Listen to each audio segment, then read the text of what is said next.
साथीहरु जावास्क्रिप्ट को बेसिक प्रब्लममा तपाईहरु सबैजनालाई स्वागत छ। र साथीहरु आजको यस भिडियोमा मैले तपाईहरुलाई कुनै पनि नम्बरको सम अफ डिजिट्स चाहिँ कसरी पत्ता लगाउने रिकर्सिभ फंक्सनलाई युज गरेर त्यसको बारेमा बताउन गइरहेको छु। त्यसैले यस भिडियोलाई अन्तिमसम्म हेर्नु होला। Now let's begin the video. र साथीहरु कोडिङ सुरु गर्नु भन्दा अगाडि चाहिँ हामीले यसलाई कसरी गर्छौं त्यसको बारेमा चाहिँ थोरै डिस्कस गरौँ। जस्तै हामीसँग चाहिँ नम्बर के छ भन्दाखेरि 1 2 3 छ। अब तपाईले चाहिँ के गर्नु पर्यो भन्दाखेरि यसको अब सम अफ डिजिट भनेको त के हो भन्दाखेरि 1 + 2 + 3 हो है। र यसको आन्सर कति आउँछ भन्दाखेरि 6 आउँछ। अब तपाईले चाहिँ के गर्नु पर्यो भन्दाखेरि जुन नम्बर छ नि त्यसलाई चाहिँ तपाईले के गर्नु पर्यो भन्दाखेरि डिवाइड बाइ 10 गर्नु पर्यो। र त्यसपछि तपाईले चाहिँ जति रिमाइन्डर आउँछ त्यो गर्नु भयो भने चाहिँ के पाउनुहुन्छ भन्दाखेरि लास्टको डिजिट पाउनुहुन्छ है। तपाईले चाहिँ कुनै पनि नम्बरलाई डिवाइड बाइ 10 गर्नुस्, त्यसपछि जति बाँकी रहन्छ त्यो भनेको के हो भन्दाखेरि लास्ट डिजिट हो। र यो केसमा चाहिँ हाम्रो लास्ट डिजिट भनेको 3 हो। अब त्यसपछि तपाईले चाहिँ यो 1 2 3 को लास्ट डिजिट निकालिसकेपछि तपाईले चाहिँ के गर्नु पर्यो भन्दाखेरि यो जुन हाम्रो 1 2 छ नि 12 को चाहिँ तपाईले लास्ट डिजिट निकाल्नु पर्यो। र त्यो भनेको चाहिँ कति हो भन्दाखेरि 2 हो। अब त्यसैगरी तपाईले चाहिँ 12 को निकालिसकेपछि 1 को निकाल्नु पर्यो। अब सिंगल छ भने त त्यही नै लास्ट हुने भयो। सो यसरी चाहिँ तपाईले काम गर्नु पर्यो। र साथीहरु यहाँ चाहिँ के भइरहेको छ भन्दाखेरि सुरुमा चाहिँ हामीले 1 2 3 को चाहिँ लास्ट डिजिट निकालेका छौं। त्यसपछि चाहिँ हामीले 12 को निकालिरहेका छौं र यही कुरा चाहिँ रिपिट भइरहेको छ। सो त्यही भएर यसलाई चाहिँ हामीले के गर्न सकिन्छ भन्दाखेरि रिकर्सिभ फंक्सनबाट चाहिँ गर्न सकिन्छ। र अब कन्डिसनको बारेमा चाहिँ म तपाईहरुलाई बताइहाल्छु है त। जस्तै तपाईले चाहिँ के गर्नु भयो भन्दाखेरि अब 1 2 3 लाई तपाईले चाहिँ अब मोड 10 गर्नु भयो भने चाहिँ तपाईले 3 पाउनुहुन्छ। अब तपाईले चाहिँ यो 12 पाउनको लागि के गर्नुहुन्छ भन्दाखेरि 1 2 3 हैन। सो 123 डिवाइड बाइ चाहिँ तपाईले 10 गर्नुहुन्छ र त्यो गर्नु भयो भने चाहिँ 12 आउँछ। त्यसैगरी फेरि तपाईले चाहिँ 12 डिवाइड बाइ 10 गर्नु भयो भने 1 आउँछ।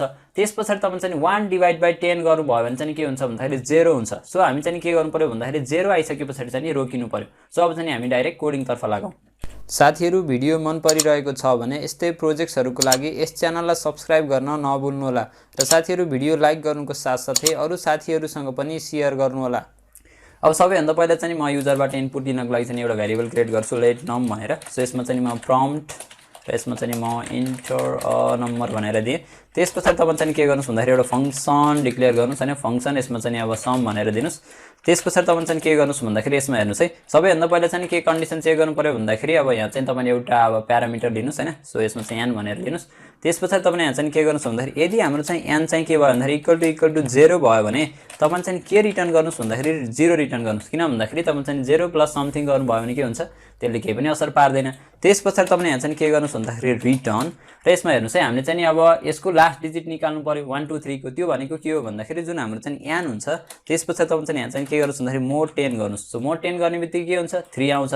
त्यसपछि तपाईले चाहिँ के गर्नुस् भन्दाखेरि प्लस अब यसैमा चाहिँ हामीले के गर्नु पर्यो 12 को पनि फेरि लास्ट डिजिट भनेको कति हो 2 हो त्यसलाई जोड्नु पर्यो। त्यही भएर तपाईले चाहिँ प्लस गर्नुस्। फेरि तपाईले चाहिँ के गर्नुस् भन्दाखेरि यही फंक्सनलाई कल गर्नुस्। अब यो फंक्सनलाई कल गर्दाखेरि तपाईले चाहिँ के पास गर्नु पर्यो भन्दाखेरि अब त हामीले चाहिँ 12 पास गर्नुपर्ने छ। सो 12 चाहिँ कसरी आउँछ भन्दाखेरि तपाईले चाहिँ यो जुन नम्बर छ यसलाई चाहिँ तपाईले डिवाइड बाइ 10 गर्नु भयो भने त 12 पाउनुहुन्छ। र यसमा चाहिँ यो गर्नु भयो भने के हुन्छ पोइन्टमा आउँछ भ्यालु। त्यही भएर यसलाई हामीले के गर्नु पर्यो इन्टिजरमा कन्भर्ट गर्नु पर्यो। सो त्यसपछि तपाईले यहाँ चाहिँ के गर्नुस् भन्दाखेरि पार्स इन्ट भनेर दिनुस्। अब साथीहरु त्यसपछि के गर्नुस् भन्दाखेरि console.log र यसमा चाहिँ तपाईले सम भन्ने फंक्सनलाई कल गर्नुस् र यसमा चाहिँ तपाईले नम भनेर पास गर्नुस्। त्यसपछि यसलाई सेभ गर्नुस्। जस्तै मैले चाहिँ यहाँ 1 2 3 नै भनेर हाने। त्यसपछि यहाँ देख्न सक्नुहुन्छ 6 भनेर आएको छ। त्यसैगरी म चाहिँ यहाँ 2 2 2 भनेर हान्छु। त्यसपछि देख्न सक्नुहुन्छ 6 भनेर आएको छ। त्यसैगरी म चाहिँ यहाँ अब के हान्छु भन्दाखेरि 3 4 5 हान्छु। त्यसपछि यहाँ देख्न सक्नुहुन्छ हाम्रो चाहिँ 12 भनेर आएको छ है।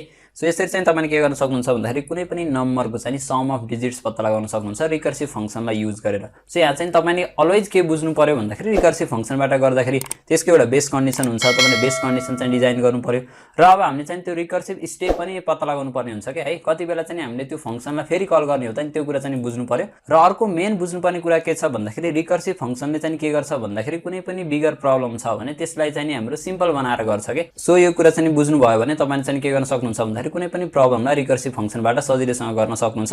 र साथीहरु अब रिकर्सिभ फंक्सनसँग रिलेटेड अरु प्रब्लमहरु पनि गर्नु होला। र साथीहरु आजको लागि यति नै। म तपाईहरुसँग अर्को इन्ट्रेस्टिङ भिडियोको साथ भेट्ने छु। Thank you for watching.